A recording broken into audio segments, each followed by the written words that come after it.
En el nombre de Dios y de la patria, se abre la sesión de la Comisión de Salud, en calidad de comité, por ahora. Cuenta de Secretaría. Señor presidente, hoy tenemos una cuenta muy breve. Ha llegado a la Secretaría un proyecto de ley que ha sido iniciado en moción de los honorables senadores, señoras Gatica y Órdenes y señores Castro, González, Gaona y Kusanovich, que modifica el Código Sanitario con el objeto de exigir a los establecimientos de venta de alimentos que señala que proporcionen agua potable a sus clientes de manera gratuita. Se les ha asignado el boletín 16.588-11. Eso es todo en materia de cuentas, señor presidente. Muy bien. Quisiera pedirle para que después lo refrendemos cuando estemos con quórum, senadora Órdenes, dos oficios que sugiero mandemos a las dos subsecretarías, a redes, una acerca de que nos informe sobre el estado de las contaminaciones por Burkholderia a raíz de los sueros del laboratorio Sanderson, y que tuvimos una sesión acá, hará un mes y medio, 2 meses atrás, y se quedó de actualizar, pero no hemos refrendado el oficio para que tengamos un reporte actualizado en cuanto a los casos, en cuanto a los lugares, hospitales en los cuales se han detectado nuevas contaminaciones, los tipos de suero que estarían generando esas contaminaciones y las medidas que está adoptando la Subsecretaría de Redes y el ISP al respecto. ¿Habría acuerdo, senadora? Muy bien. Queda referéndum. Y lo mismo ahora la Subsecretaría de Salud Pública, en la cual podamos tener un informe respecto a las 3,6 millones de dosis de vacunas COVID-19 que han sido desechadas o vencidas dentro del sistema de salud sin ser aplicadas.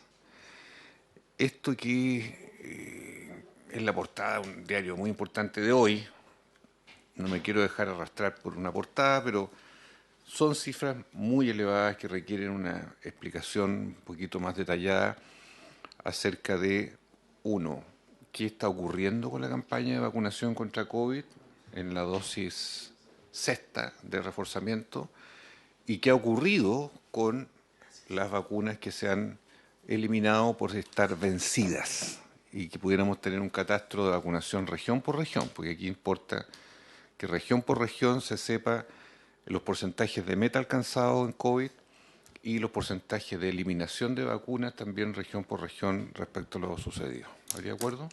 Hay acuerdo. Senadora Órdenes. Muchas gracias, presidente. En la misma línea, porque también se ha instalado en la agenda pública lo que yo diría una suerte de crisis respecto a las infraestructuras y formas de operación de los hospitales públicos.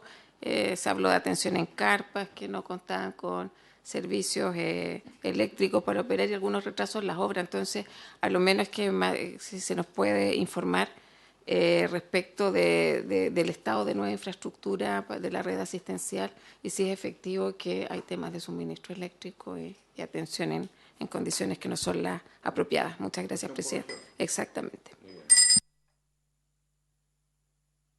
Y entrando a la orden del día, queremos dar la bienvenida al doctor Jorge Cienfuegos, presidente del Colegio de Químicos Farmacéuticos y Bioquímicos de Chile, quien gentilmente nos acompaña. Estaba pendiente de otra oportunidad previa a su presentación, donde queremos pedirle que él nos exponga acerca de la mirada del Colegio de Químicos Farmacéuticos sobre la Política Nacional de Medicamentos y las regulaciones necesarias e indispensables en este ámbito que permita mejorar el acceso y la dispensación de los medicamentos a las personas. Bienvenido, doctor Cienfuegos, tiene usted la palabra. Muchas gracias, senador, y muchas gracias por la invitación. Entendemos también que no hay ningún problema en el fondo de habernos corrido un poco, entendiendo también la premura de todas las cosas que están viendo en esta honorable Cámara. Nosotros les venimos a hablar de algo bastante compacto, pero que es interesante en el fondo, ojalá que lo tengan en carpeta, que se denomina, o en el ámbito se denomina la agenda regulatoria. La agenda regulatoria le pusimos farmacéutica para que se pueda entender básicamente de qué se trata. Es un compromiso que tuvimos cuando nuestro Instituto de Salud Pública pasó a ser una agencia de nivel 4 por OPS. Esto ya pasaron bastantes años. En lo cual, una de los elementos que se pidió fue que tuviéramos una agenda regulatoria pública. Esa agenda regulatoria permite una serie de cosas que la vamos a ver en la presentación, pero es importante tener en mente que esa es la línea. Entonces, ¿qué es la agenda regulatoria? Esto lo saqué del mismo material que tiene, o por lo menos desde el 2015 que tenemos legalmente por el Manual de Buenas Prácticas Regulatorias, que ojalá fuera algo que deberíamos tener bien extendido. Se quedó en el ámbito solamente por lo menos de la agencia, pero deberíamos evaluar, en el fondo también verlo más macro. La agenda regulatoria es una herramienta que permite planificar, programar y coordinar de manera transparente y con amplia participación de los actores involucrados las actividades relacionadas con la elaboración de propuestas normativas en materia de competencia del Ministerio de Salud y el Instituto de Salud Pública. Como pueden ver ahí, en el fondo esto está desde el 2015, en una resolución exenta, que es la 1067, y en pequeño se ve, ahí lo pusimos un poquito más grande para que fuera más agradable para leer, pueden presentar propuestas del conducto regular o a través del conducto regular el Congreso Nacional, o sea, la comisión en la cual nos encontramos y obviamente todos los diputados y senadores, el Instituto de Salud Pública, la Superintendencia de Salud, las Ceremis, la Cenabast, los colegios profesionales, y ahí es donde nosotros estamos, los consumidores y o regulados. O sea, significa que esta agenda regulatoria permitía o todavía da, porque sigue siendo vigente, la opción de que los distintos actores presenten las propuestas en el fondo regulatorias que hoy día algunas carecemos. Y esto está enmarcado en el grupo de trabajo, o el GTCR, o como vemos en la siguiente diapositiva, el grupo de trabajo asociado a estas actividades regulatorias. ¿Quiénes son este grupo de trabajo? Básicamente personas del Ministerio y personas del ISP. Si eso lo queremos, en el fondo, decir de manera macro. Y este grupo de trabajo está también en la resolución exenta, la 668, también del año 2015. Como pueden ver ahí está del Ministro de Salud, un representante del Ministro de Salud, Subsecretaría de Salud Pública, de redes asistenciales, justo que estábamos hablando de ellos, la División de Políticas Públicas, la DIPOL, la División Jurídica, el Instituto de Salud Pública como tal, el Departamento ANAMED y la Unidad Jurídica del Ministerio. O sea, en el fondo, un grupo que finalmente ellos son los que después ordenan estas propuestas regulatorias, pero finalmente tenemos claro cuáles son las prioridades que tienen tanto públicos como privados. El contexto, yo les contaba que esto fue cuando el ISP se entregó la agencia nivel 4, el 2016, por OPS. Este manual de buenas prácticas regulatorias es desde el 2015, que también nos dan hartos lineamientos que sería deseable que los continuáramos cumpliendo en ese caso. Y la primera agenda regulatoria es la del 2016, que a su vez también fue la última. O sea, tenemos el 2016, una agenda pública, lo que dice qué deberíamos estar regulando y obviamente para efectos desde el punto de vista del legislativo, lo que permite es ver dónde están las brechas, los vacíos, y esos vacíos y brechas eventualmente pueden ser abordados por las comisiones. Este impacto obviamente nos permite priorizar, tanto públicos como privados, desde el punto de vista de presupuestario, también como desde el punto de vista, desde los privados, de dónde están las inversiones, y eso no es menor. Porque obviamente estoy hablando de laboratorios farmacéuticos, farmacias, incluso ya que estamos hoy día en un tema bien delicado de las clínicas y las ISAPRES, también obviamente hubiera sido bastante deseable saber hacia dónde está yendo la regulación. No se están cumpliendo estas buenas prácticas regulatorias y es parte de ser una autoridad de referencia regional, compromiso internacional que tiene Chile, que es una responsabilidad finalmente con la región. El último punto, no quiero que pase rápido o pase por alto. Desde que nosotros obtuvimos la agencia nivel 4, como Chile me refiero, y el ISP en particular, nosotros tenemos un compromiso regional con el resto de los países. Eso implica que tenemos que, de la misma manera que celebramos cuando lo obtuvimos, también tenemos que poner los énfasis, los recursos y finalmente también en lo que se requiera para que esto continúe de una buena manera. Esta es la agenda regulatoria 2016. Si les puedo leer solamente algunos para que les suenen y digan, ok, esto al parecer desde el 2016 hasta la fecha todavía no lo tenemos resuelto, lo cual obviamente llama un poco la atención. Tenemos, por ejemplo, algunos que podríamos decir que están tomados. Voy a poner uno que no, por ejemplo, el reglamento de dispositivos médicos. Yo creo que todos ustedes acá lo deben tener bastante claro. que dispositivos médicos es una brecha importante que de hecho trató de ser abordada en Fármacos 2 y que todavía tenemos esa problemática. Tenemos el reglamento de radiofármacos, incorporar la regulación del registro sanitario en medicamentos huérfanos, por ejemplo, un punto bastante sensible para distintos grupos. Regulación sobre normas de realización de ensayos clínicos en productos farmacéuticos y elementos de uso médico en seres humanos, así como la responsabilidad de productos sanitarios defectuosos, justo tocando el tema, por ejemplo, de Sanderson. Tenemos la regulación, lo que les planteaba de dispositivos médicos, ajuste del Código Sanitario en materia de importación de medicamentos, reglamento de gases medicinales, un reglamento que hasta el minuto lleva más de 18 años parado, así que cumplió mayoría de edad dentro del Ministerio de Salud, desde que se elaboró hasta que todavía no ha salido. Entonces podemos eventualmente tener hijos que ya pasaron a la universidad y que eventualmente tengan más avance que un reglamento.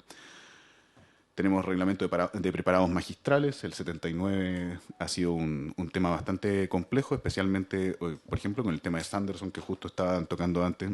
Una de las vías posibles para abordarlo tiene que ver con el 79, cómo nos podemos hacer cargo, aunque sea parcialmente desde el punto de vista de la preparación local, digamos así, también hacernos cargo de lo territorial, con estos 40 días que se determinaron en algún minuto que han sido bien tortuosos para la gente de regiones extremas, donde eventualmente estos 40 días se transforman en 15, porque finalmente desde que se preparan en Santiago hasta que llegan a la región extrema implican varios días de diferencia. Y uno de los que nosotros lo hemos repetido en distintas ocasiones y en algún minuto fue abordado en esta comisión, es la falta de ciertos reglamentos. El artículo 101, acápite 7 del Código Sanitario, nos plantea: el reglamento establecerá al menos los elementos técnicos que impidan o dificulten la falsificación o sustitución de la receta, tales como el uso de formularios impresos y foliados, códigos de barra u otros, y si es manuscrito, deberá extenderse con letra imprenta legible. Esto lo planteamos porque finalmente hasta el minuto no tenemos ninguna herramienta desde las farmacias comunitarias para identificar una receta falsificada más allá de todos los canales informales que utilizamos como farmacéuticos. La otra vez lo comenté acá y de hecho se sorprendieron porque finalmente nosotros lo vemos en redes sociales. Me refiero a redes sociales internas como un WhatsApp, pero finalmente son redes sociales. Y es la única manera en la cual nosotros nos advertimos si encontramos recetas que son falsificadas y que finalmente se dan en la misma región o en la misma comuna. Eso lo sabe, y no lo sabe solamente personas al azar, sino que lo sabe el narcotráfico. Por eso también creo que es un reglamento que necesitamos con urgencia. Por eso se lo hemos comentado en distintas ocasiones al Ministerio, que tampoco en este caso nos ha dado respuesta al respecto. Tenemos, para otro ejemplo, fraccionamiento público. Tenemos el reglamento de fraccionamiento privado que salió con varias complicaciones, pero está. El decreto el 49 que salió durante pandemia, pero el fraccionamiento público, todos los hospitales de Chile realizan dosis unitarias, pero la dosis unitaria no está reglamentada. Por ende, estamos bajo una lógica que todos los hospitales de Chile están cometiendo, entre comillas, una, vamos a decir así, ilegalidad. No creo que sea el espíritu, obviamente, del sistema, sino que finalmente carecemos de ese reglamento para ayudar y para que el tema esté bien homogenizado. Uno de los temas que a nosotros como colegio nos ha importado bastante y que hemos tratado de relevar en el último tiempo, y de hecho tenemos harta fe que va a salir prontamente de la Comisión de Constitución del Senado, que tiene que ver con la venta ilegal de medicamentos. También creemos que ahí hay reglamentación que se puede abordar, justo como les planteamos antes, incluyendo el tema de este abordaje al narcotráfico desde lo regulatorio. Nosotros hemos puesto el no le compres al tóxico, hemos hecho campañas públicas al respecto, pero claramente esto tiene que abordarse también desde una respuesta desde el Ministerio, que creemos ahí que eventualmente falta y hay un espacio regulatorio para abordar. ¿Por qué es importante una agenda regulatoria? En simple, es confianza en el sector público y privado. Alguna palabra muy importante que finalmente en el último tiempo ha sido, digámoslo así, compleja. Las confianzas se han quebrado en distintos puntos.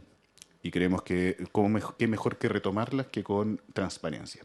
Entonces creemos en ese caso que la agenda regulatoria aborda específicamente eso.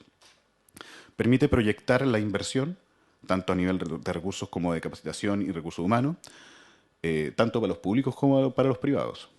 Refleja de manera transparente las prioridades, aquí mismo nosotros algunos nos confundimos muchas veces, muchos de los actores públicos y privados, con cómo se toman las decisiones, qué pasa primero, qué se aborda primero y qué se aborda después.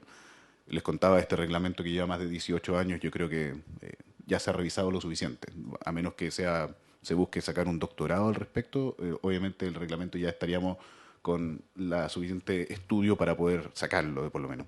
Y hay experiencias exitosas a nivel mundial. Esto no es que solamente se haga en Chile. Y tal y como les contaba, nosotros tenemos una responsabilidad regional. Anvisa, por ejemplo, en Brasil, tiene su agenda publicada. Todo el mundo sabe para dónde van, qué es lo que se regula y finalmente la industria farmacéutica, particularmente brasileña, la local, es muy potente y que finalmente ellos saben dónde van las cosas y a qué eventualmente pueden poner en el fondo la inversión y hacia dónde vamos a caminar.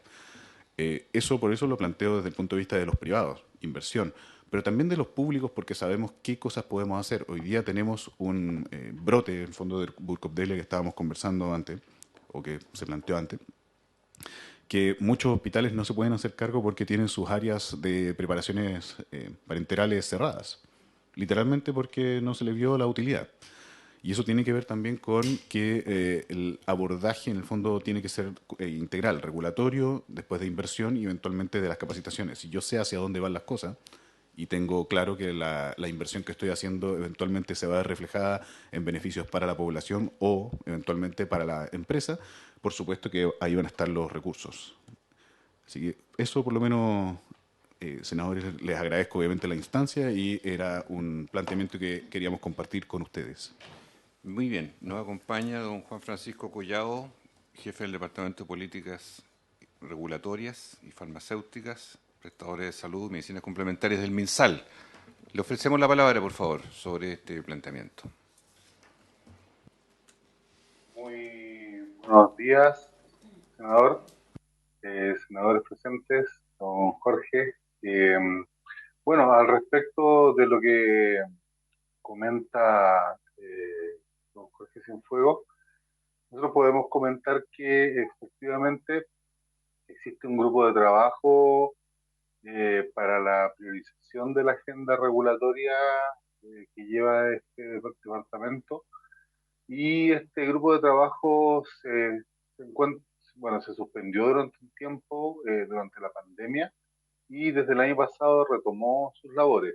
Y efectivamente tenemos una agenda regulatoria priorizada que hemos presentado a la ministra de Salud y estamos a la espera de solamente la avisación, la firma por parte de ella. Nosotros inicialmente teníamos agendada la reunión para ese efecto el día 22 de diciembre y por motivos de agenda de la ministra tuvimos que suspenderla y hasta el momento no hemos podido volver a reagendar dicha reunión. Pero como bien dice Jorge, tenemos los temas priorizados, hay un trabajo al respecto, se está cumpliendo con la agenda regulatoria. No sé si tienen alguna pregunta específica que hacer. Señor Collado. Esta Comisión de Salud del Senado lleva 8 meses esperando que el Ministerio de Salud se digne a remitir una indicación sustitutiva al único proyecto de ley que, quedando en comisión mixta, fue suspendido su tramitación, que el Ministerio se comprometió a reponer, que dicha comisión la dirige el senador Francisco Chaguán, que ha pasado todo el año 2023 y usted nos viene a decir que por una reunión burocrática pendiente, no sabe cuándo, quizás haya alguna novedad respecto a alguna agenda regulatoria de medicamentos para Chile. Perdóneme, pero yo lo encuentro inaceptable. Esto no es culpa suya, pero usted es el representante en este minuto ante esta comisión. Pero aquí la Subsecretaría de Salud Pública, el Ministerio, el Gabinete de la Ministra, todos están conscientes de esto. Aquí hay una comisión mixta detenida, paralizada, mientras la gente sigue reclamando en las calles de los altos precios de los medicamentos, de la falta de regulación. Aquí han venido los químicos a plantear lo mismo y tenemos este nivel de respuesta. Yo lo considero, perdónenme colegas, inaceptable. A estas alturas de la vida estar frenado prácticamente paralizados solo porque el MinSal no envía lo que corresponde que haya enviado en agosto del año pasado a lo menos, y que no lo hizo. Senador Chaguán. A ver. No puede haber explicación posible para que el Ministerio de Salud no saque adelante la ley de fármacos 2. Yo quiero pedir a la Secretaría que nos pida, que deje una constancia de cuántas veces y en cuántas sesiones vengo solicitando esto de manera reiterada.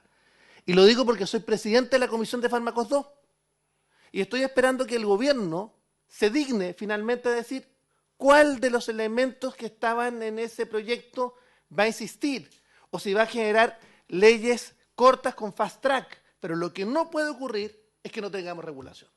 Y yo sé que no es un problema de Juan Francisco, es un problema de definición del gobierno. Hay un problema de definición conceptual del gobierno. Y yo quiero emplazar, presidente, a la Subsecretaría de Salud Pública para que haga el trabajo que tiene que hacer.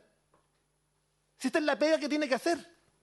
Mire, estoy esperando hace un año las indicaciones respecto a la ley de enfermedades raras o poco frecuentes. Estamos esperando hace 8 meses la definición del Ejecutivo del Ministerio de Salud.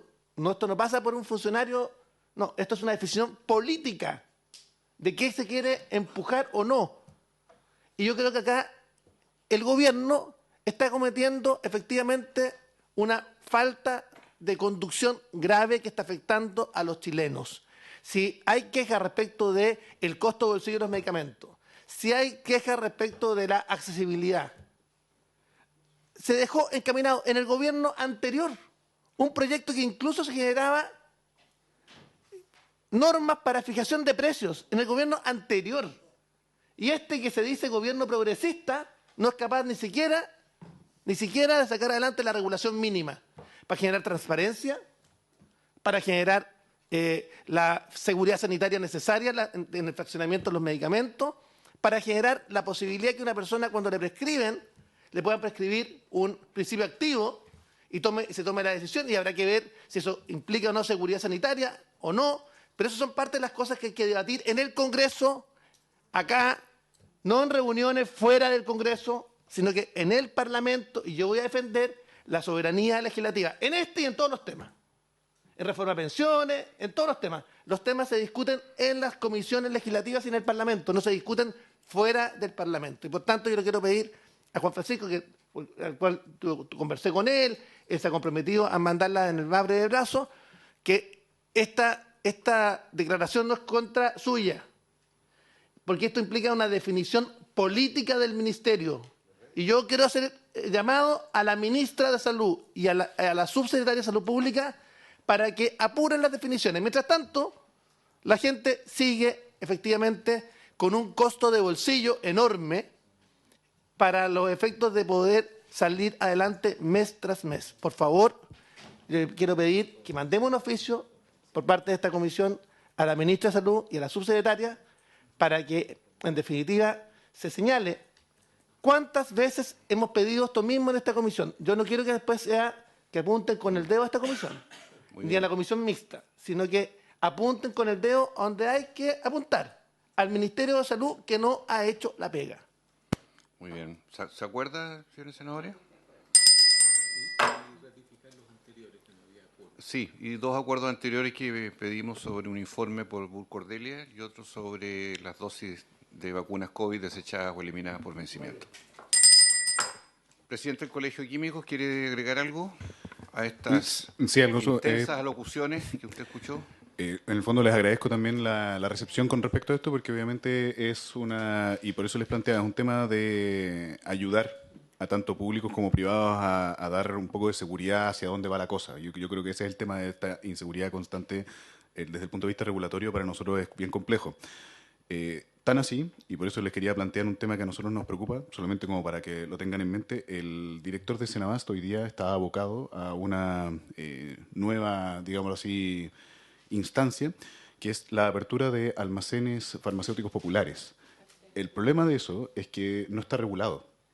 De hecho, expresamente en el Código Sanitario se plantea que cualquier otro establecimiento que no esté dictaminado dentro del mismo código no debería permitirse la venta de estos medicamentos. Yo tengo la preocupación, y lo tenemos como colegio, la hemos planteado internamente, obviamente no ir en contra de localidades que son muy extremas, como por ejemplo el caso de Tortel.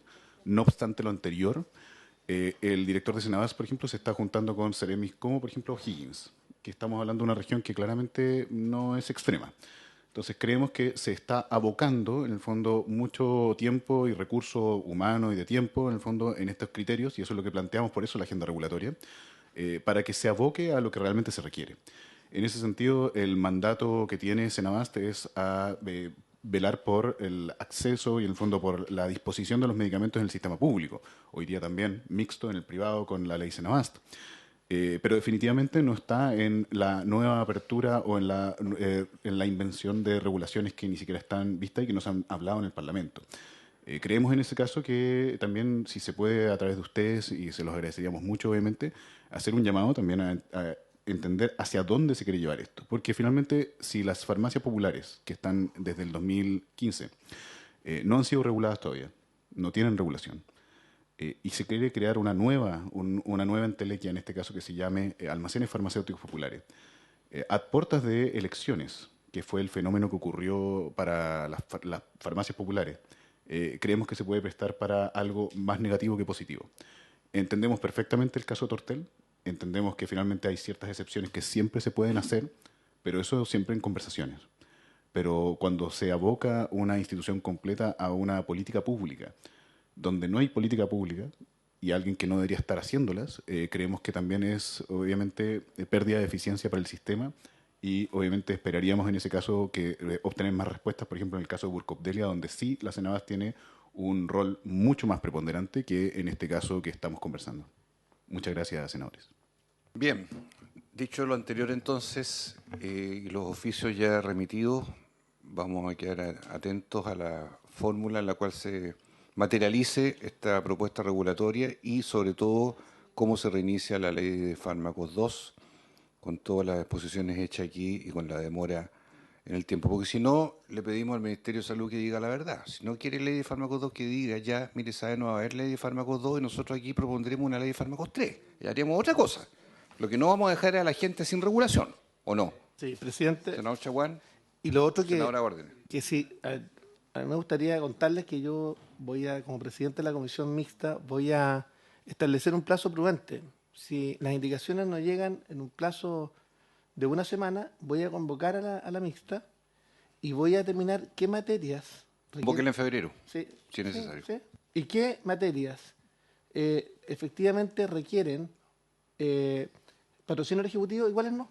Hay muchas materias que no requieren patrocinio ejecutivo y vamos a despachar justamente lo que podamos. Y si hay que convocar en febrero, voy a convocar en febrero, presidente.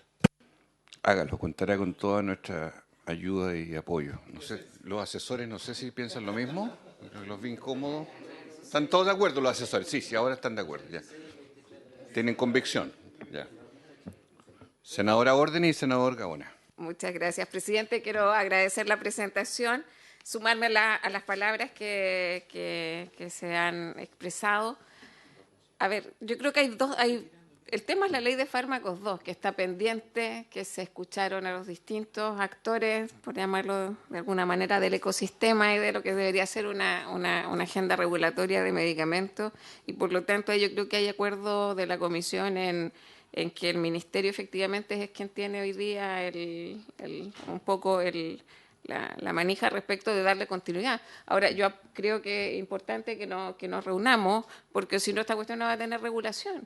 Y el objetivo de esa ley efectivamente apuntaba a, y no solo eso, también del tema de los costos de los medicamentos, no solo acceso, sino también costos, y en ese sentido creo que debe ser parte de las agendas prioritarias que tengamos durante este año en la Comisión de Salud. También quería referirme, cuando no hay solución aparecen las farmacias populares y aparecen los almacenes farmacéuticos. Yo represento a la región de Aysén, el primer almacén farmacéutico con presencia Senabas y la subsecretaría fue en la región de Aysén, en la comuna de Tortel. Y probablemente se va a extender. El tema es que cuando uno vive en una zona extrema y no hay ley de fármaco, vamos a buscar la solución que sea, porque usted aquí no encuentra una aspirina. O sea, en la mitad de las comunas de la región de Aysén, esto ocurre en otras zonas, no hay farmacia, no hay farmacia. Y los almacenes lo que permiten, claro, no son medicamentos tan complejos, pero es acceder a algunos medicamentos. Entonces, lo único que quiero decir es, a veces se buscan soluciones transitorias, que en eso quiero ser honesta. Mira, figura, me gusta la ley de fármacos 2, pero mientras no ocurra, hay que buscar mecanismos para el acceso a medicamentos de un número importante de la población en Chile. No me refiero solo a mi región. Muchas gracias. Bien, senador Gaona, va a ir cerrando. Sí, presidente, a propósito de lo que acaba de mencionar la senadora Órdenes por su intermedio, presidente, y el presidente del Colegio Químico Farmacéutico de Chile, quisiera ver que la Senabas nos pueda informar respecto de la implementación de estos almacenes farmacéuticos populares en distintos lugares del país para ver efectivamente cómo se está haciendo esta aparente política pública, que más bien es una solución parche mientras se resuelve el problema definitivo, que se justifica plenamente en zonas aisladas, pero pareciera que en otros lugares no. Entonces, además, a sabiendas de las fracasadas farmacias populares que hemos tenido, incluso con personeros procesados judicialmente y todo ello. Entonces, de esa perspectiva me gustaría conocer qué está haciendo Senabas respecto a almacenes farmacéuticos en todo el país. Lo vamos a convocar entonces en cuanto sea factible. Palabras finales, presidente del Colegio Químico. Sí, muchas gracias. Senador, concuerdo completamente con usted que finalmente uno cuando no encuentra las soluciones uno busca alternativas. Es lo que hace de hecho la población finalmente también con la venta ilegal de medicamentos. Y en ese sentido creo que es parte de la responsabilidad de nosotros finalmente en el ámbito público encontrar estas soluciones finalmente de acuerdo también al marco. El código nos permite y da respuestas cómo abordar, por ejemplo, incluso en el caso Tortel, porque en la ley de fármacos 1 se discutió eso y las opciones están. Para ejemplo, solamente le voy a dar 2, porque son las que están en el código hoy día. Se permite o se puede abordar, por ejemplo, desde el punto de vista que los centros asistenciales vendan los medicamentos. No requieres abrir un nuevo elemento, como el almacén. Entonces te permite que el centro asistencial venda los medicamentos y ahí obviamente se puede todo. Eso se permite por lo menos y el código actual lo permite, no hay que inventarlo. Y lo segundo es el tema que tampoco se ha podido abordar, lo planteamos en algún minuto y la ministra de Salud lo encontró como algo bastante interesante, dijeron que lo iban a estudiar, esperamos, supongo que ese estudio ya esté listo, que era la implementación de los EDF farmacéuticos. Los EDF, en el fondo, o digámoslo así, generales de zona farmacéuticos, nosotros entramos en la misma ley que los médicos generales de zona. Los farmacéuticos se puede tomar finalmente a 50 farmacéuticos para las 50 comunas sin farmacia. No hay ningún problema en hacer eso. Y de hecho, hoy día nosotros tenemos las especialidades farmacéuticas para poder seguir con, en el fondo, el proceso normal. En términos de recursos, si lo pensamos desde el punto de vista de Hacienda, tampoco es mucho más caro de lo que hoy día eventualmente se podría hacer, porque son simplemente 50 cupos. Entonces, se puede eventualmente buscar, digamos, elementos que hoy día los permite la regulación y no es necesario buscar fuera de ella. Ese es el gran tema. Por eso nosotros lo llamativo y por eso cuando les hablamos de la agenda regulatoria entendemos que particularmente hay discusiones que se tienen que dar acá en el Parlamento. Es el mandato constitucional y finalmente es lo que tenemos que hacer. No obstante lo anterior, hay respuestas regulatorias que las tiene en la mano el MinSal, que las puede hacer. Otro ejemplo, solamente con esto y termino, Fármacos 2. Ley de Fármacos 2 viene, por ejemplo, con un observatorio de precios de medicamentos, que viene con una serie de complejidades. Ese observatorio ya existe, tiene menos herramientas, pero está disponible, se puede utilizar. Y finalmente eso es lo que nosotros hacemos un llamado al Ministerio. Entendemos que obviamente tiene una serie de temas, por ejemplo, de repente de falta de personal, que ocurre también en las Ceremis, que también es un tema bastante crítico. Pero a su vez, entendemos que se puede tomar estas decisiones, en el fondo, de cuáles son las prioridades, y si se ve que la prioridad es, en el fondo, el tema de los precios de los medicamentos, bueno, primero que nada deberíamos estar hablando con datos más allá del relato. El observatorio está. Puede tener menos herramientas que el que se espera en Fármacos 2, pero se puede implementar mañana, si quisieran. Entonces, por eso cuando hablamos de la agenda regulatoria es eso, es colocar en orden cuáles son las prioridades y eventualmente ejecutarlas. Eso, muchas gracias. Muy bien, muy amable, presidente del Colegio de Químicos. Le queda liberado de su asistencia. Muchísimas gracias. Pasamos al punto 2, que es el proyecto de hipoacusia, en que está invitada la vocera del movimiento hipoacusia, Lorena Valenzuela, vía Zoom, para poder establecer los puntos más relevantes. Este es un proyecto que ya viene con un desarrollo, viene en la Cámara de Diputados, y tiene que ver con la inclusión social y modificaciones diversas por la discapacidad auditiva para un trato igualitario. Secretario, ¿estamos conectados con...? Permítame una consulta, presidente. Sí. La persona que está vía Zoom conectada con el nombre Nokia 5.3, ¿se puede identificar, por favor, que le envié un mensaje y no me ha contestado? ¿Es de la asociación de hipoacusia?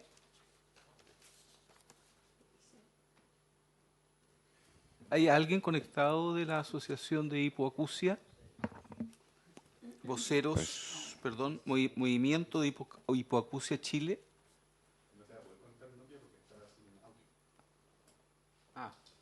Ya. Lamentablemente, los voceros del movimiento hipoacusia no nos han enviado ningún tipo de señal. Estuvo conectada al comienzo de la sesión Tamari Doberti, que después se desconectó.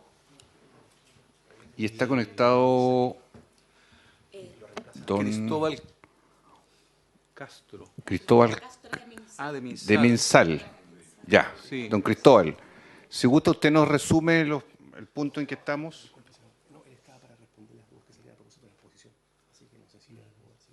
Ya, pero tranquilo. Usted, don Hola, muy buenos Cristóbal, días. ilustre brevemente a la comisión el punto en que nos encontramos, por favor. Hola, muy buenos días a todos los honorables. Les Hay pido que me ruido. confirmen. Perdón. ¿Alguien más entró? Les pido, por favor, si me pueden confirmar si me escuchan bien. Sí. Le escuchamos, don Gonzalo. Cristóbal, perdón. Don Cristóbal. Sí, Adelante. muy buenos días. Estimados honorables, hoy día me encuentro representando al Ministerio de Salud. Vengo desde el Departamento de Rehabilitación y Discapacidad de la División de Prevención y Control de Enfermedades de la Subsecretaría de Salud Pública. Me han pedido poder representar al Ministerio hoy día. Entiendo que este es un proyecto de ley y poniendo igualmente aclarando que yo hoy me estoy uniendo a esta discusión. Entiendo que se retoma la discusión de este proyecto de ley que busca en verdad poder avanzar en temas de hipoacusia en relación al tratamiento, ¿verdad? Al diagnóstico, también al trato adecuado para las personas que presentan este tipo de condiciones de salud. Hoy día yo vengo también a poder un poco exponer los puntos en los cuales nosotros hemos avanzado desde el sector salud, ya en la temática de hipoacusia. Nosotros tenemos un desarrollo que da respuesta a bastante de las cosas que aparentemente se demandan en esta ley. Hemos tenido avances en puntos generales, los cuales voy a nombrar, ya particularmente en la prevención de hipoacusia. Hemos tenido avances particularmente en temas de prevención en cuanto, por ejemplo, a la vacunación, ¿verdad? Tenemos porcentajes de vacunación de un 90,6% para la prevención de la rubiola, la paratoiditis, los cuales son generadores de pérdidas auditivas, ¿verdad? Hemos aumentado en los controles prenatales, en los partos institucionalizados, los cuales también reducen este tipo de condiciones de salud. Y además de un trabajo intersectorial, ¿verdad? Donde FUNAEB también tiene un trabajo importante. También tenemos la ley 16.744, la cual también da cobertura a las hipoacusias ocupacionales, ¿verdad? Ahora, refiriéndonos particularmente a lo que nosotros hemos avanzado desde salud, nosotros desde el año 2005 ya comenzamos con la incorporación de los problemas de salud relacionados a la hipoacusia, ¿verdad? Tenemos el problema de salud GES número 59, que tiene que ver con las hipoacusias neurosensoriales bilaterales en el prematuro, ¿ya? La cual garantiza desde el año 2015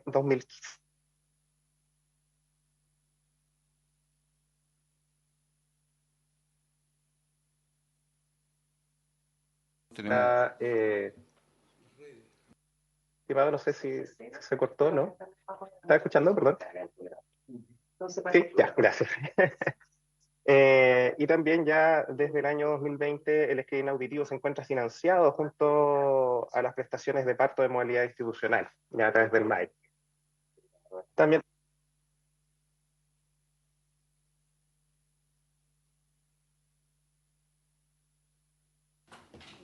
Tenemos un problema, tenemos hipoacusia endémica perdón, se en desconectó el mi Parlamento. conexión.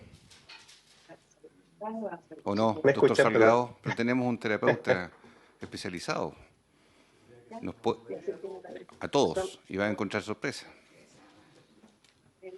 Siga nomás, señor Cristóbal. Sí, Usted no es Cristóbal estimado, no sé. Cuadrado, así que puede seguir. No. Hay alguien con la mano levantada, no sé si son de la agrupación de hipoacusia. Si es Nokia que... 5.3 que no se ha identificado. Lore, pero tiene que tener cámara, por favor. Pero le pido que concluya, don Cristóbal. Concluya su exposición. Concluya, por favor. Sí, por supuesto. Entonces les estaba contando. Sí, por supuesto. Desde el año 2020 también nosotros tenemos incorporado el screening auditivo financiado por las prestaciones de parto en modalidad institucional a través del PAD. También a través de FONASA se permite también que los usuarios puedan adquirir paquetes de prestaciones y atenciones de salud pagando un precio fijo y conocido, ¿verdad?, en establecimientos privados que tienen convenios. En relación al tamizaje universal, que es una cosa que nos preocupa bastante y que la OPS, también la OMS indican que debemos avanzar hacia allá, de los 64 hospitales que cuentan con servicios de obstetricia a nivel país, el 94% está realizando tamizajes auditivos a todos los recién nacidos, ¿ya? Dicho eso, en el año 2022 de 117.215 recién nacidos, 87.417 fueron tamizados, un 9,3% pasó a exámenes de al menos uno de los oídos. En relación a la detección y diagnóstico oportuno, desde la APS también tenemos a través de la sala de Chile Crece Contigo en aquellos niños que tienen alteraciones del lenguaje en la derivación, ante la sospecha de hipoacusia, ¿verdad?, a nivel secundario para la confirmación diagnóstica, y también UNAED realiza tamizajes a niños y niñas de prekinder, kinder y primero básico a través. Hay problema de conexión. Bien. Yo sugiero... en la adquisición de una pérdida auditiva. Vaya concluyendo, Y por favor, don Cristóbal, para ir redondeando. Sí. Voy a redondear los grandes puntos también respecto a GES. Ya hoy día tenemos 3 grandes GES, que son el problema de salud 56, que es de personas mayores, el cual asegura el audífono, ¿verdad?, para las personas mayores, garantiza su seguimiento, su rehabilitación. Para las personas también prematuras también tenemos la garantía del tamizaje, ¿verdad?, del diagnóstico, del tratamiento, del seguimiento de la rehabilitación, igual también para las personas menores de 4 años. Y también con las coberturas institucionales de otras instituciones como es UNAED y también SENAIC tenemos cobertura de la entrega de implantes cocleares, distintos tipos de audífonos, ¿verdad? Y hoy día nosotros como salud somos los que entregan la mayor cantidad de audífonos a nivel nacional. Dicho esto, nosotros seguimos trabajando en esto. El año 2021 se generó el Plan Nacional de Salud Auditiva. Estamos trabajando en 5 grandes puntos que tienen que ver con educación, provisión de servicios, fortalecimiento de la red de tratamiento, ¿verdad?, la rectoría, la regulación. Nos encontramos desarrollando también distintos tipos de documentos. Tenemos la orientación técnica de rehabilitación auditiva, que está pronto a salir también desde este departamento. Por ende, el día de hoy tenemos una cobertura bastante fortalecida en relación a hipoacusia y pérdidas auditivas. Sin embargo, identificamos que existen ciertas brechas que pretendemos poder seguir solucionando desde nuestra cartera, y seguimos avanzando en ello. Y ya tenemos este plan nacional que nos obliga a poder cumplir con ciertas cosas a lo largo de esta década. Nos encontramos revisando nuevamente el decreto GES y seguimos avanzando en la temática, estimado. Muy bien, muchas gracias. No sé si la señorita Lorena estaba conectada o no de la agrupación. Mientras tanto, brevemente, senador Chaguán, sobre este punto. Presidente, este proyecto lo logramos rescatar. No estaba en esta comisión. Cuando estuve presidente de la comisión, lo pedí justamente para poder tramitarlo. En su momento escuchamos a las organizaciones y logramos justamente despacharlo, creo que en general. ¿Podemos? ¿Sí? No. Sí, lo votamos justamente antes de dejar la presidencia de la comisión, lo votamos en general y yo creo que estamos en condiciones de votarlo en particular. No sé si ha visto el tenor del proyecto.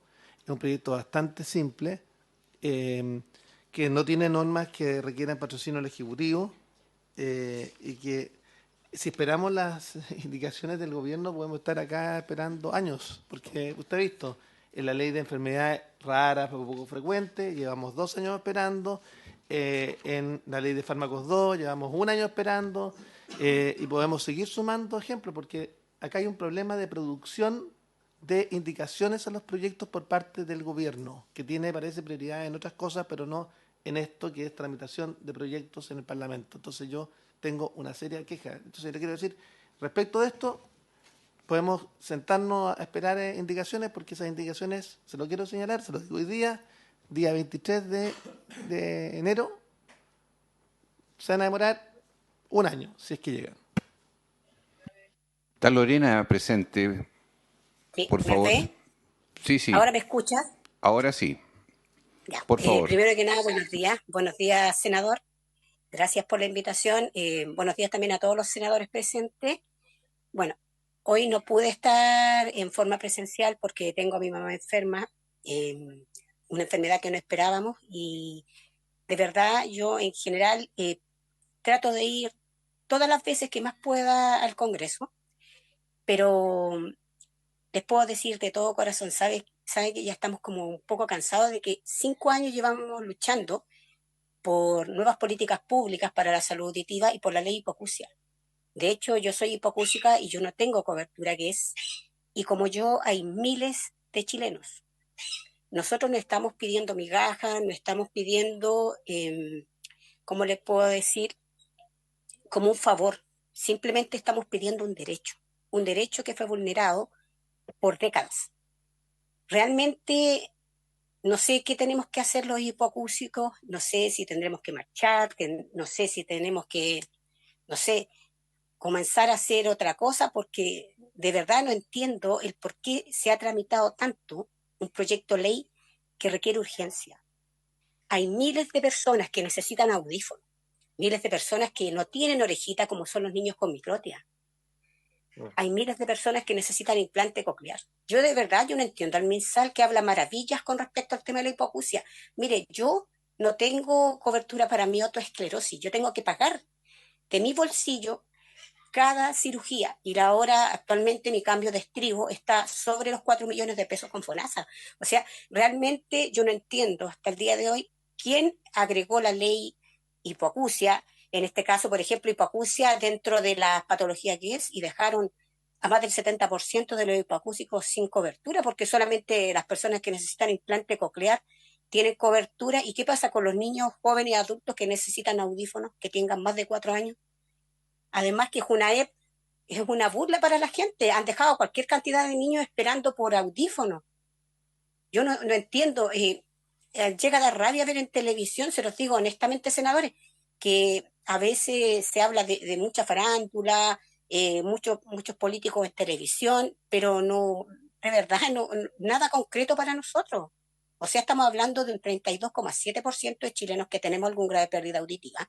Estamos hablando de más de 4 millones de chilenos que tienen algún grado de pérdida auditiva, y de verdad nosotros somos invisibles para la sociedad. Actualmente no tenemos ayuda ni siquiera de los municipios. Yo vivo en el municipio más grande de Chile, que es Puente Alto. A mí el alcalde no me recibe. Aparece en televisión, pero a mí nunca me ha recibido para poder encontrar ayuda para la gente de mi comuna, que me escribe y me pide por favor que les ayude. Estamos cansados de las rifas, de los bingos.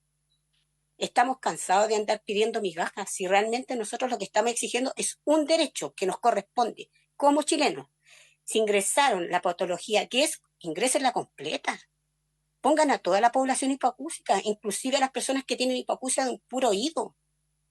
Yo de verdad no sé qué haría si se me revientan mis prótesis de estribo, porque yo actualmente no estoy con trabajo, tengo a mi mamá enferma, y además, ¿de dónde voy a sacar dinero para pagar 4 millones de pesos que cuesta un cambio de estribo? Y de verdad, como yo, son miles de personas. O sea, a diario a mí me escribe gente, me pide por favor, Lore, habla con el senador Castro. Mire, yo de verdad al senador Castro lo adoro, porque el senador es el único que me ha escuchado y me entiende. El que entiende la realidad de los hipoacúsicos. El que entiende como médico lo que es vivir con una discapacidad y que además no nos ayuden. A mí no me sirve lo que dice el MinSal. ¿Qué sacan ustedes con hablar que los audífonos es mentira? A nosotros no nos llega ninguna ayuda. Yo no recibo a diario, por ejemplo, hay gente que me diga, oye, el MinSal me regaló audífonos. Mentira. Si nosotros a mí no me interesa el MinSal, a mí lo que me interesa es que el Estado nos garantice el derecho a escuchar a todos los hipacúsicos, que nos den ese Muy bien, derecho que fue vulnerado cuando ingresaron la ley. muy bien, Yo ya estoy Lorena. cansada, de verdad. ¿Cómo no? Le agradecemos. Sí, yo lo De que verdad, senador, yo a sí, usted, pero de verdad, yo a usted le tengo que dar las gracias porque usted me da esta instancia para poder reclamar. Porque no reclamo solamente por mí, senador, reclamo por todos mis compatriotas, todos los chilenos que estamos cansados de que nos basureen, de que no nos ayudan los sí, municipios, no Lorena, nos ayuda sí, nadie. escúchenos, por favor. Nosotros ya tenemos plena conciencia del tiempo transcurrido. Se ha conversado además de asesores, MinSal, asesores parlamentarios, y estamos en condiciones de despachar hoy día el proyecto de ley en particular para que pase al siguiente trámite. Ya viene está en segundo actualmente, porque la aprobación en general fue hace 10 meses, o sea, haya pasado un tiempo más que razonable. Así que yo le sugiero a la comisión que demos una señal hoy día, se hagan las mejoras después y podamos dar el paso del despacho desde la Comisión de Salud en particular. Senador Chaguán. No, presidente, ratificar esta decisión no es posible que el Ministerio de Salud se demore 10 meses. 10 meses en mandar indicaciones al proyecto. Este proyecto lo rescatamos desde otra comisión, incluso está en otra comisión, y antes del término de mi periodo como presidente logramos aprobarlo en general. Pero me parece muy adecuado, presidente, que ahora, juntos todos los senadores de la comisión, como una señal también de protesta al gobierno, aprobemos el proyecto y que en definitiva acá logremos que este grupo tan importante de los chilenos que está con dificultades de acceso, bueno, tenga un instrumento y las indicaciones del gobierno llegarán en algún minuto, en algún proceso en algún trámite legislativo, pero en este ya agotó instancia. Muy bien. ¿Habría acuerdo, senadores, por unanimidad? ¿Sí? ¿Para que vaya a sala? No. ¿Secretario? Hay un acuerdo de la Sala del Senado, de comités, perdón, de octubre del año pasado, que el proyecto será analizado por la Comisión del Adulto Mayor y Discapacidad una vez despachado por la Ya, Comisión entonces de Salud. iría adulto mayor. Eh, ¿Habría acuerdo? Aprobado, despachado hacia la Comisión de Adulto Mayor, entonces. sí, señor presidente. Muchas gracias a los dos invitados presentes y vamos a proceder a continuar y monitorear el proceso lo más ágilmente posible. Señor presidente, solo hacer presente que una situación especial hoy día a petición suya y de la asociación que nos acompañó, se transmitió esta señal con apoyo de lenguaje de señas en TV Senado. Muy bien, muchísimas gracias, muchísimas gracias. Le damos la bienvenida al tercer punto al subsecretario de Redes Asistenciales, doctor Osvaldo Salgado, otorrino de gran trayectoria y experiencia, que escuchó muy bien todos los temas que conversamos con anterioridad y que lo hemos invitado para que pueda exponer las enmiendas del proyecto de ley desde el Ejecutivo sobre la definición de establecimientos de salud como asistenciales docentes y la relación de la red de salud con las instituciones de educación superior, que es el boletín 14088, que ya hemos hecho 2 plazos de enmiendas que se han cumplido, por lo tanto están ya para el inicio de su votación, que por supuesto continuará en marzo, y él ha venido, subsecretario, entendemos, para explicar las características de esta relación docente asistencial y campus clínico desde el Ministerio de Salud. Tiene la palabra. Muchas gracias, señor presidente, y por su intermedio saludo a los senadores de la comisión y a los presentes. Me acompaña la jefa del Departamento de Formación del Ministerio, la señora Gabriela Hoffman, y la asesora jurídica de la Subsecretaría de Educación Superior, Irume Martínez, y el equipo legislativo, jurídico del Ministerio. Yo voy a hacer una pequeña introducción y Gabriela va a hacer una presentación más formal con las indicaciones con un nivel de detalle para poderlas discutir. Este es un tema extremadamente relevante para el país. Estamos hablando de la formación de la mayor parte de los profesionales y técnicos de salud que van a ir a trabajar a los distintos centros públicos y privados. Estamos hablando de 558 convenios actualmente vigentes, que involucra a 48 universidades, a 12 centros de formación técnica, a 11 institutos profesionales. Estamos hablando de 12 carreras profesionales y técnicos, de 33.000 cupos de formación semestrales, entendiendo que un cupo no es lo mismo que un alumno, porque un mismo cupo puede ser usado por distintos alumnos en el curso del año, y de una matrícula de 75.000 alumnos. Es decir, tiene una dimensión en tanto significativa por el impacto en el país como en términos numéricos, ¿no? ¿Cuál es la situación actual en muy grandes rasgos? Hoy día existe una normativa que tiene muchas dificultades, y esas dificultades esa normativa no ha ayudado en forma clara a lo que plantea la asignación de cupos en los campos clínicos nuevos o nuevos cupos. Ahí hemos visto una tendencia progresiva a ir privilegiando la priorización de los aportes económicos de las universidades por sobre otros. Los hospitales han visto en esto, uno puede justificarlo, pero finalmente han visto una forma de ingresos o de equipamiento u de otras a través de esta relación con las universidades. Hoy día también lo que podemos ver es que hay múltiples centros de formación universitario técnicos en un mismo campo clínico, hospitales que tienen convenios con 20 instituciones, con 14 instituciones, y entonces cuando uno recorre los lugares de atención de los pacientes se da cuenta que ahí hay algo que regular.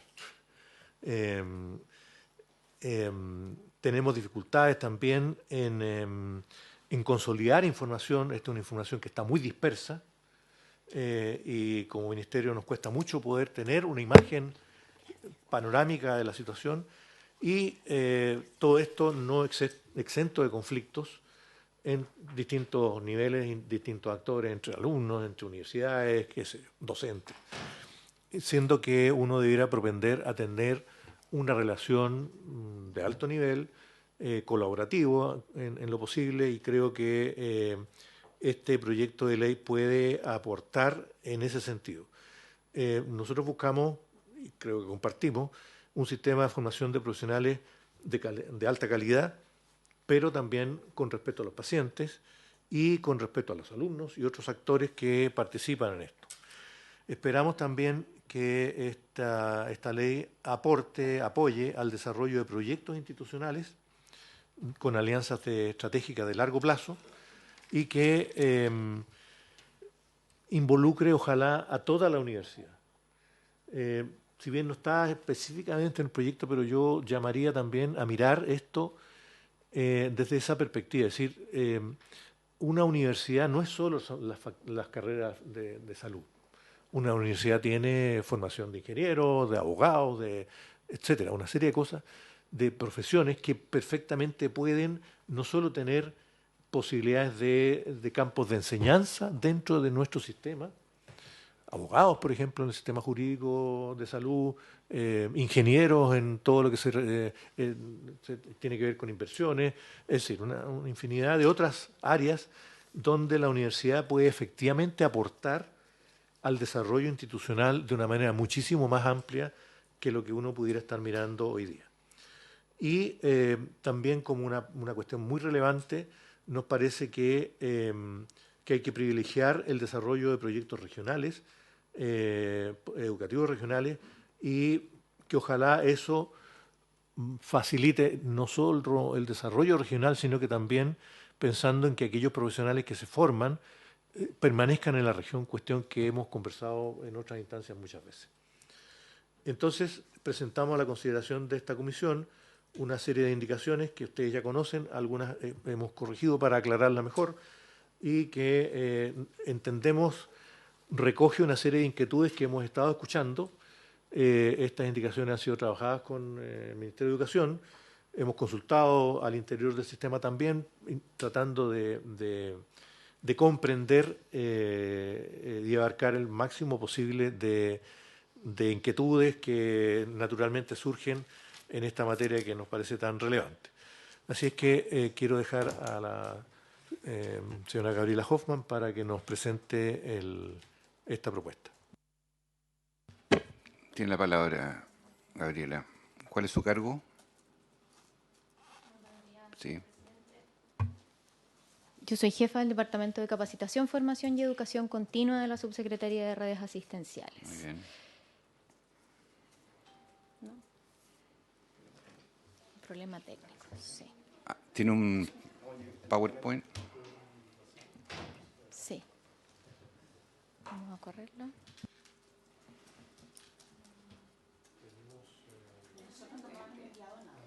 Es que tiene que ponerla acá mejor, subsecretario, para que se pueda proyectar bien y quede guardada en la secretaría. Enviarla antes. Sí, tratamos de evitar estos problemas.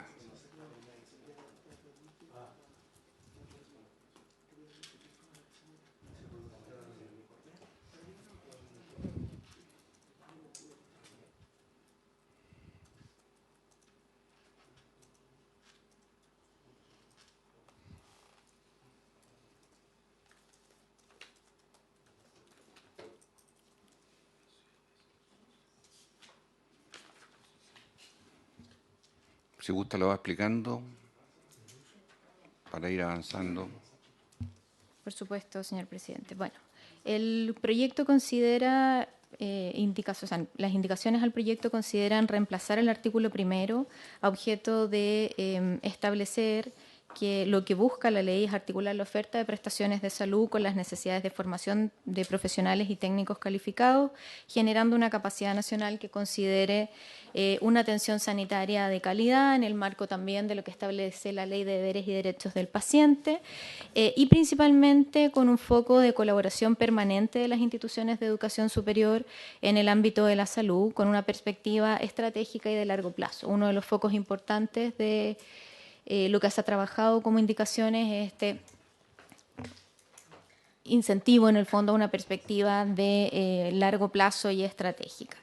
Se considera también en este artículo primero que el reglamento regule de manera clara a la Comisión Nacional Docente Asistencial, que hoy día está establecida mediante un decreto. Entendemos ahí que hay que además poder generar una actualización de quienes lo integran para poder darle una institucionalidad actualizada y acorde a las necesidades de salud y al sistema educativo superior actual.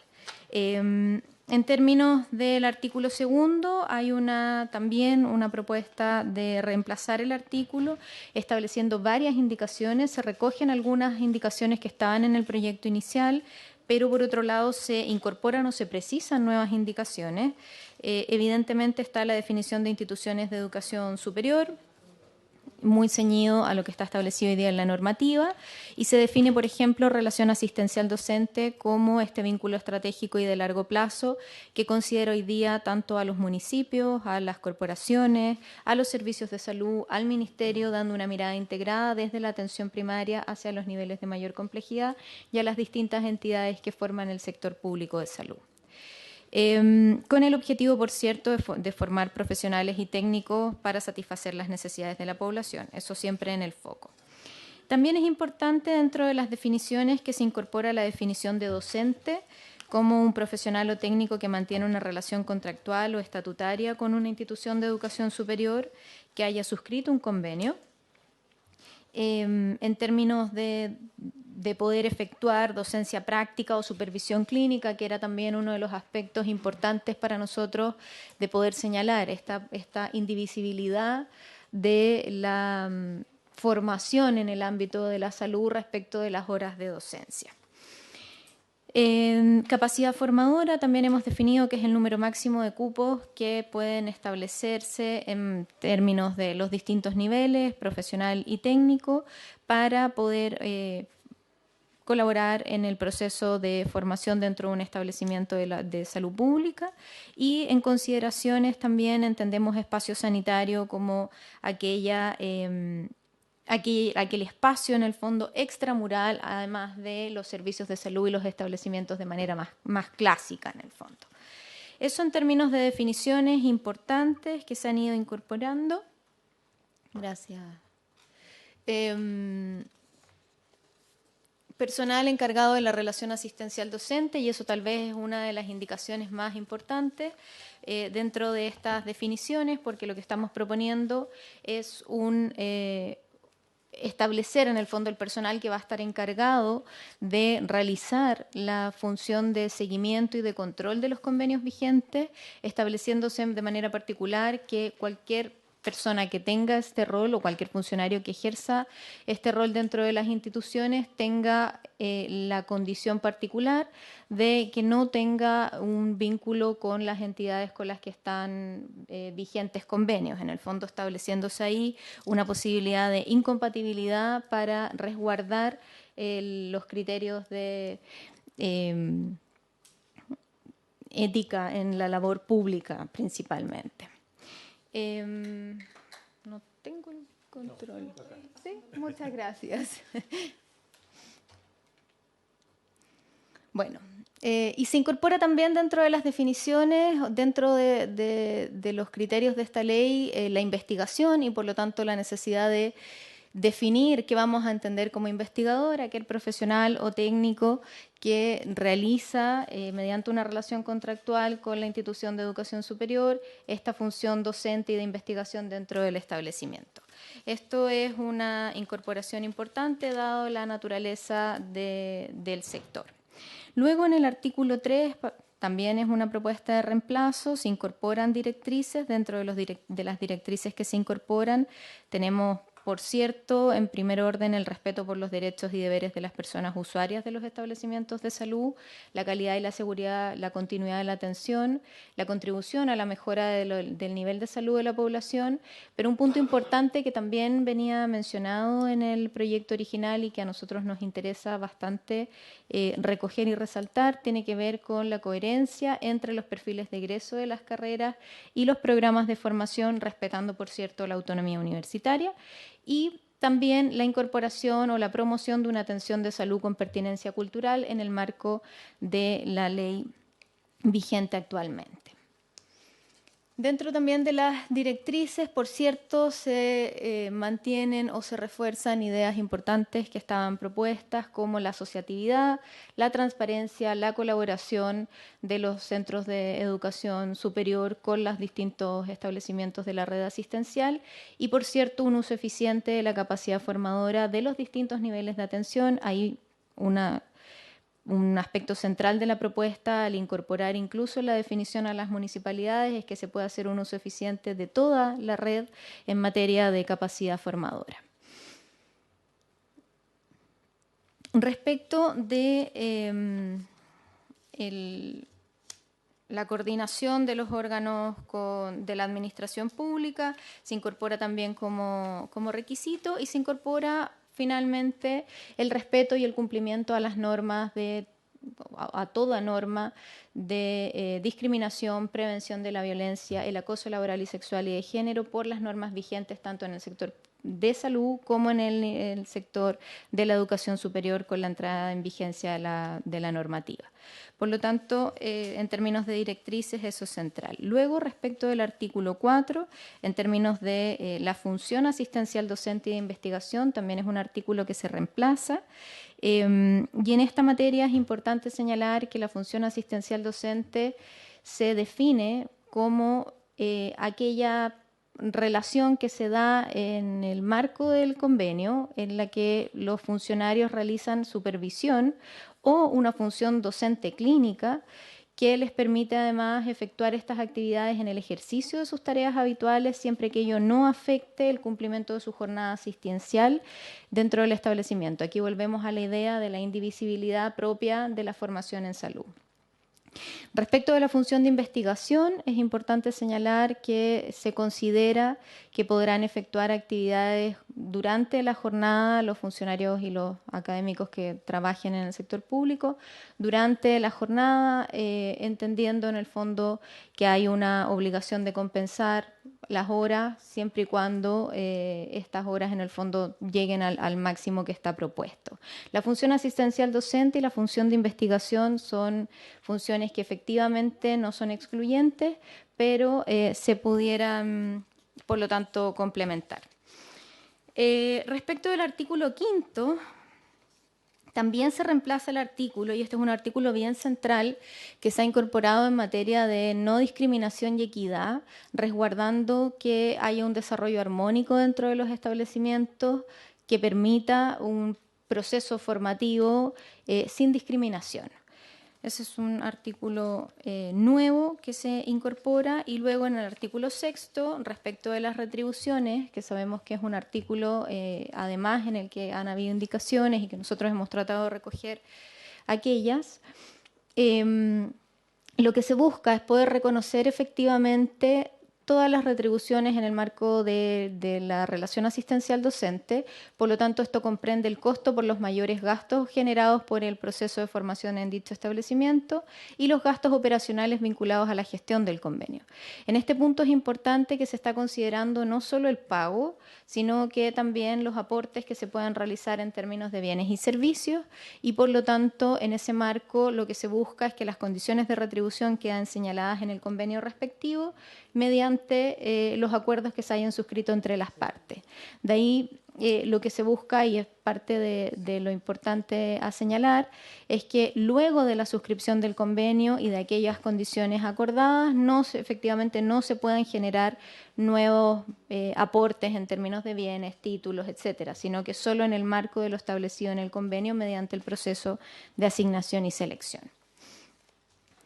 Respecto de el artículo 7, que se refiere a los requisitos de las instituciones de educación superior, se incorpora y se reemplaza este artículo en sentido de establecer algunos criterios, por cierto, encontrarse acreditadas conforme a la ley 20.129, que establece el Sistema Nacional de Aseguramiento de la Calidad, tener un cuerpo académico que esté registrado en la Superintendencia de Salud y contar con un proyecto educacional que establezca o que se vincule. Perdón, Gabriela. Sí, por supuesto. Hemos superado con creces el límite máximo de partículas por millón de dióxido de carbono. Se pide, por favor, abrir las ventanas de inmediato. Presumíamos que había algún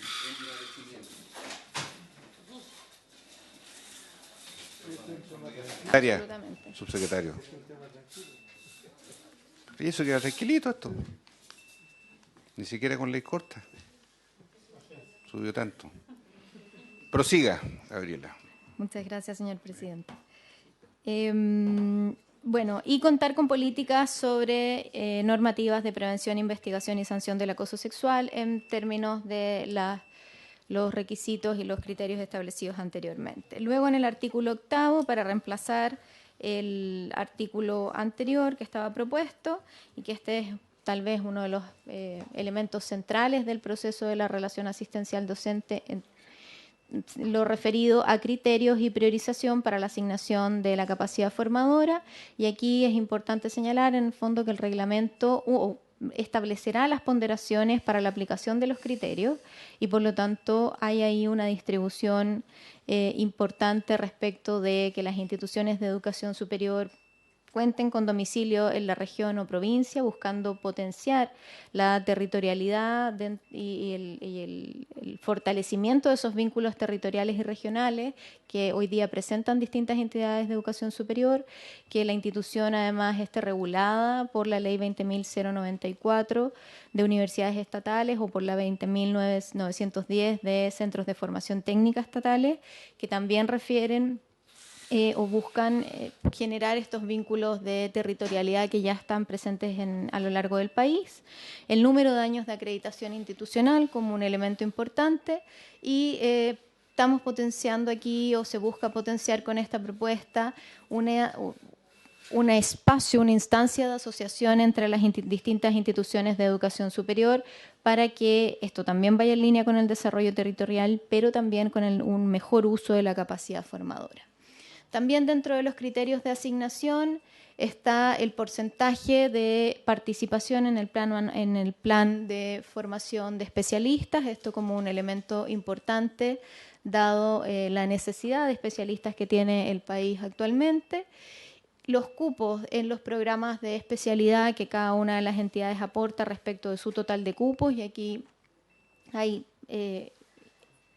importantes contribuciones en las distintas entidades de educación superior que participan del plan de formación, así como otros elementos. Volvemos a rescatar la salud con pertinencia cultural, una capacidad o el mejor uso de la capacidad formadora, la participación en capacitaciones que hayan tenido las instituciones o que puedan aportar las instituciones,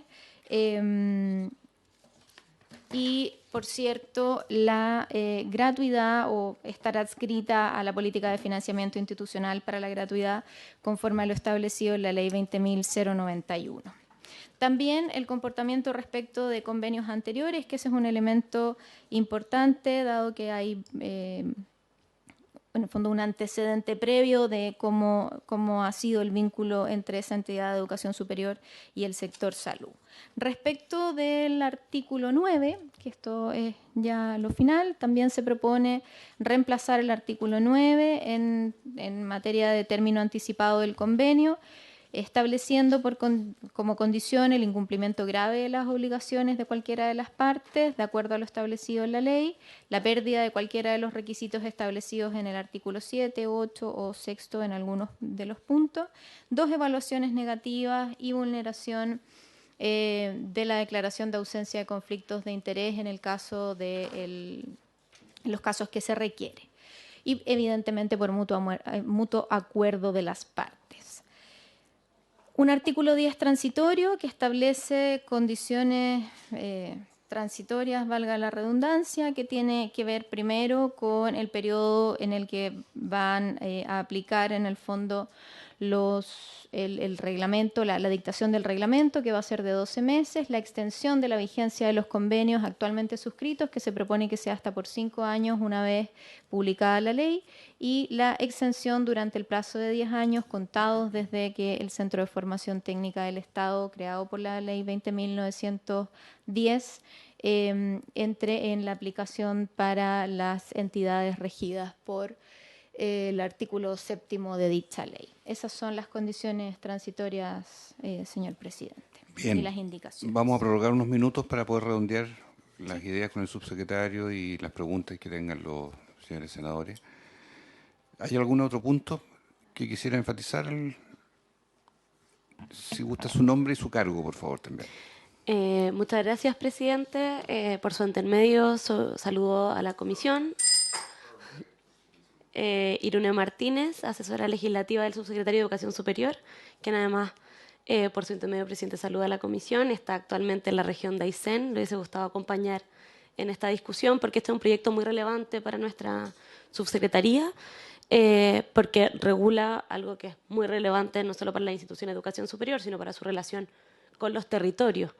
Y ahí quizá enfatizar en un punto que entiendo ha sido sometido a esta discusión, que dice relación con los criterios de priorización, particularmente con los 2 primeros, la relevancia que tiene ponderar dentro de los criterios de priorización el criterio territorial, que las instituciones tengan su sede central domiciliada en esa región, y el criterio de priorización, que por supuesto se pondera con otros, de las entidades estatales. Y esto porque lo que desea o intenta este proyecto, y con lo que hemos enfatizado desde la subsecretaría, es la relevancia de que las capacidades que se gestan para el desarrollo de las regiones se queden en las regiones. Las universidades y los centros de formación técnica estatales tienen un mandato legal de vincularse con sus regiones, de vincularse con los territorios y con el desarrollo.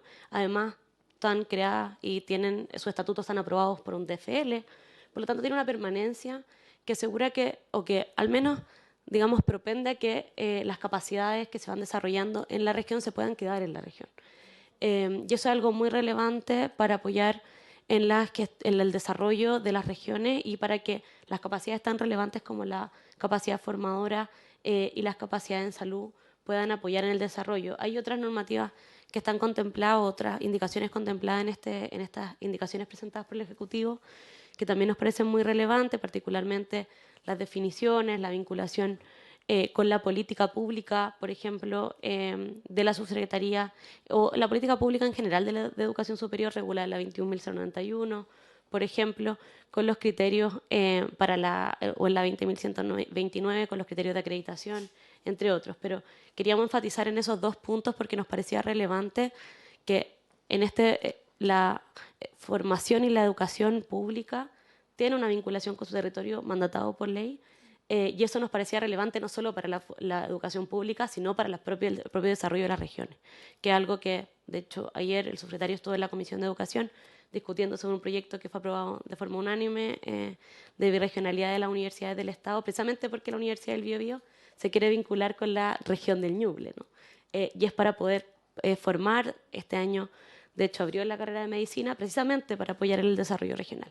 Entonces creíamos importante hacer este punto en nombre de la subsecretaría y, por supuesto, dar todo nuestro apoyo hacia indicaciones construidas en conjunto con la subsecretaría también. Así que muchas gracias, presidente, por su intermedio y también al subsecretario por la invitación. Solamente antes de ofrecer la palabra, decirles que ojalá sean muy didácticos ustedes, porque en la experiencia que se ha visto en los últimos años hay que abordar algunos nudos.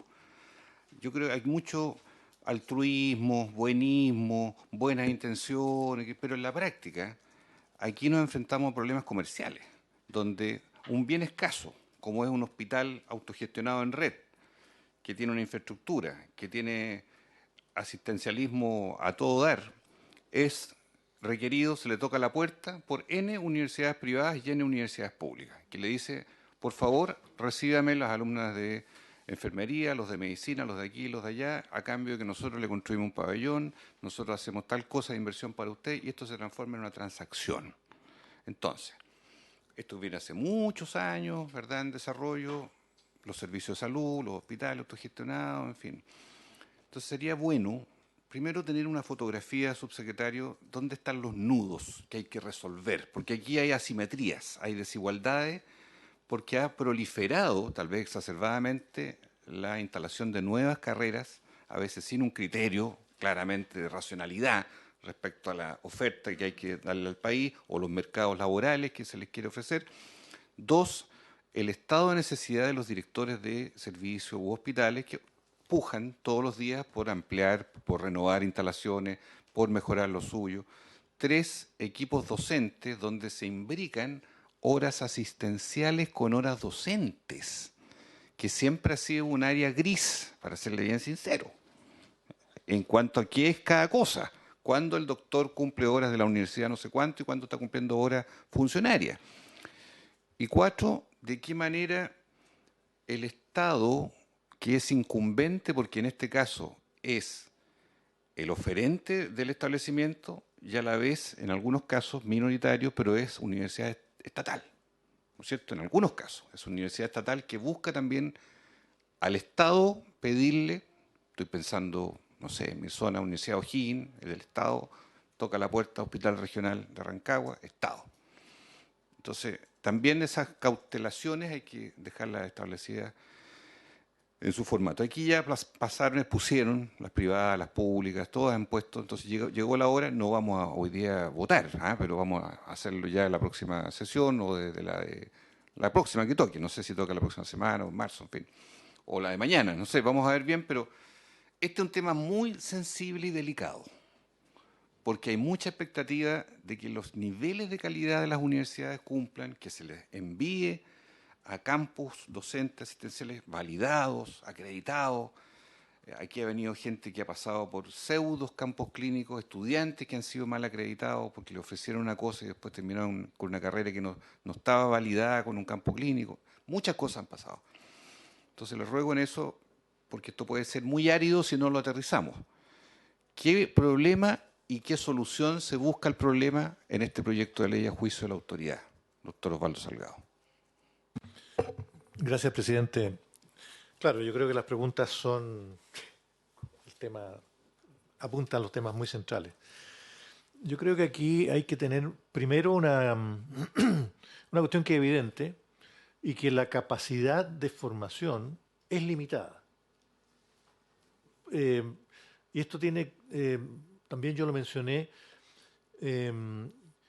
no es posible que en un hospital cualquier día de la mañana uno encuentre en los pasillos centenares de personas, digamos, alumnos, docentes, que finalmente tienen que aprender desde la cotidianidad de la atención de los pacientes, ¿no?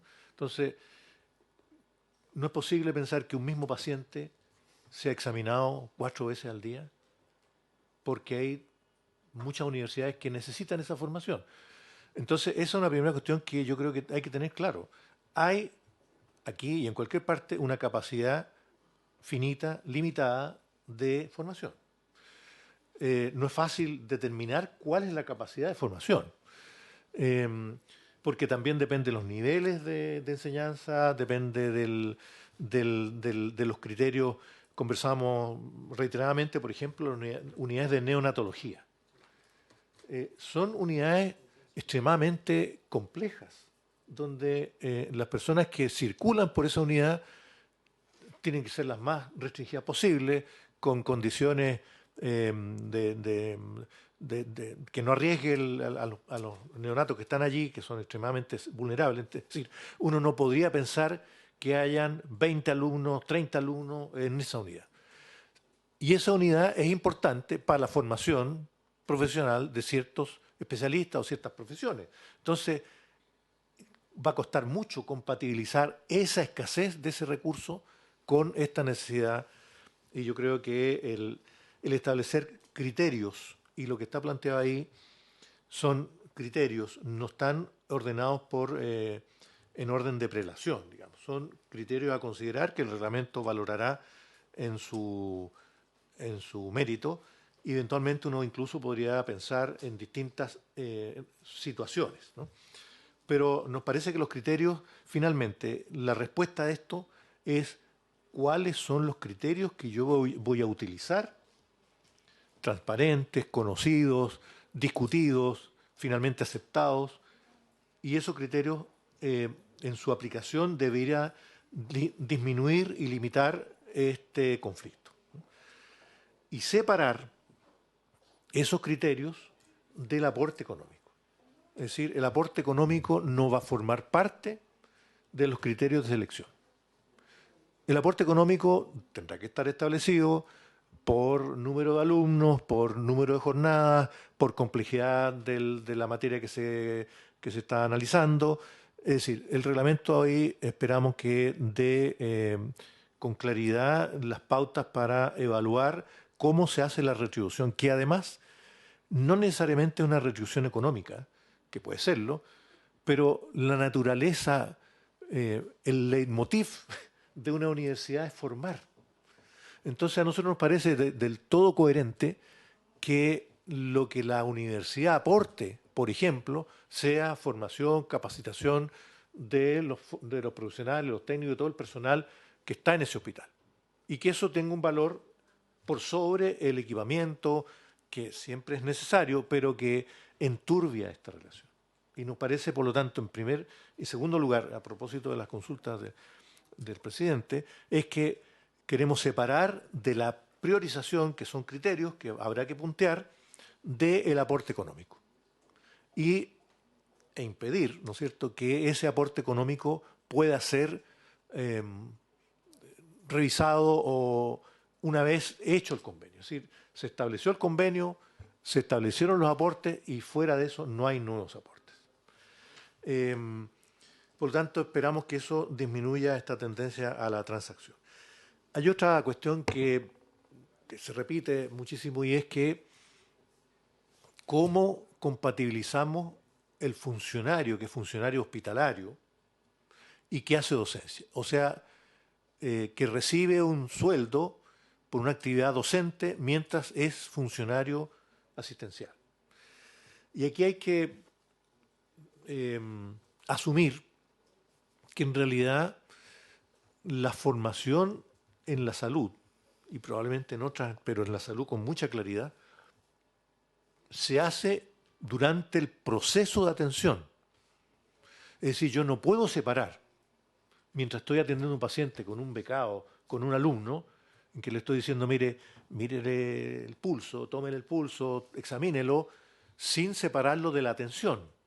Yo no puedo decir, sabe, hasta aquí atiendo al paciente, mi labor asistencial, y de aquí para adelante voy a hacer docencia. No es posible. De hecho, usted está operando y está enseñando a operar. Obviamente, es que es natural. Eso es para la cirugía nomás, no es para la política, señor colega. Es consustancial a la forma casi de los griegos, digamos, de estar con el docente permanentemente mirando lo que hace, recogiendo lo que hace, en torno a la actividad concreta. Por lo tanto, nos parece que es casi imposible, yo creo que es imposible separar eso. Y no enredarse. O sea, eso es inseparable, la persona recibe un sueldo por esto, un sueldo por otro, y ya, es así.